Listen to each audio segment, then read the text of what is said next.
এদিক চিনো চিনো এই দেখো চুলের কাটিং দেখো এই দেখো আর্মি কাটিং এই দেখো চুলের কাটিং দেখিছো পুলিশ কিন্তু আর্মি কি নাম কি তোমার? আব্দুল্লাহ। আব্দুল্লাহ। আপনার আইডি কার্ডটা দেখান স্যার, আইডি কার্ডটা দেখান। একে নিয়ে যাবো স্যার। আমি পুলিশ। এই আর্মি। তুমিও পুলিশ? হ্যাঁ তুমিও পুলিশ না? দিলে কিছু স্যার। হবে? হ্যাঁ কোথায় যাবে সেটা বলো। বাড়ি বাড়ি কোন দিকে দেবো? বাড়ি নাই আবার বাড়িতে যাবে কি কথা? তোমার আপনার নাম কি? কোন জায়গায় থাকো তুমি? আব্দুল্লাহ। তোমার নাম আব্দুল্লাহ, তোমার আব্বার নাম আব্দুল্লাহ।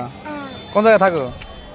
সেটা থেকে না আমি এইখানে এখানে কো, এখানে তো কই কিছু তো নাই। এখানে কিভাবে থাকো? এখানে কিভাবে থাকো? এই উপরেতে ওই উপরে উপরে। তা এখন তোমার কি চাই? এখন কি চাই? হ্যাঁ কি চাই এখন?